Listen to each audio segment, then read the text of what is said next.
Joining us now to discuss the plight of those orphans, Keith Davies, director of RescueChristians.org.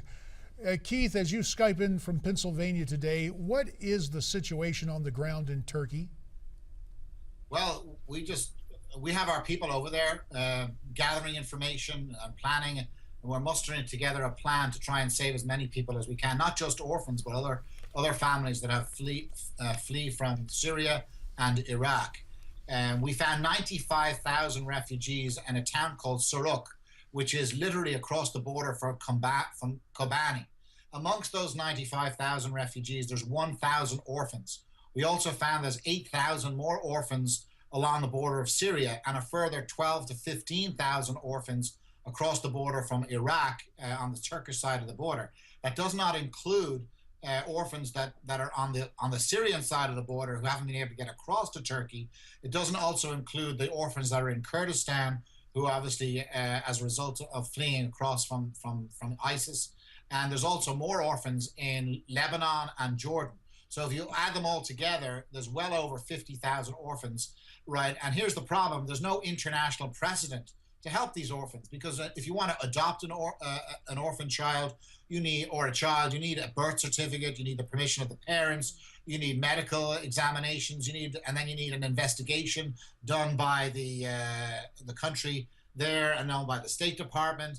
So it's a very major process. Now, Keith, who's currently caring for these orphans? How are they being fed, clothed? Are they just roaming the streets? They're roaming the streets. There's some elderly people and some other refugees who are also suffering have taken them in. They get if they're lucky, they can get a diet of pita bread and tea, and they've got the shirt on their back, and that's about it. And they range in age between the ages of 2 and 12. Now, we've already got many people in America who've already contacted us about adopting them, but it's the red tape and all the other issues that go along with it to be able to deliver on the promises of the adoption. So we're at the moment, we've only found out about this in the last 2 weeks. So we're having our people on the ground see what we can do from the Turkish side of things. And we're also talking to a major European government, which we hope to have in place today. I'm hoping to get the letter saying that they're willing to take many of these kids and obviously negotiate along with the Turkish government to see if we can release these kids to our custody. Keith, only about a minute 15 remains. So 2 questions on this. You mentioned hearing from people who want to help. We want to see if you could, maybe you can tell us how our viewers can help you and your organization help those orphans. And then the other question is, why has the international media been so slow to report on these war orphans? I don't know. It doesn't sell, obviously. It doesn't sell viewers. I mean, we've contacted several in the media. I thank you for talking about the story, but we've talked to many and we don't even get a response. It's very frustrating.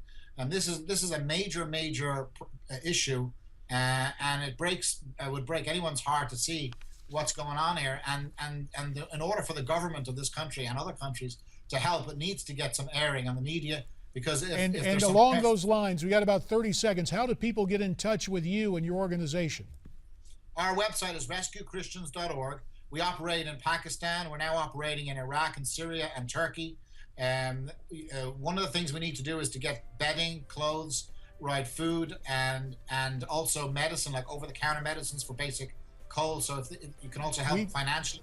We will have to leave it there. Keith Davies, thank you. The website again, RescueChristians.org. We're coming right back.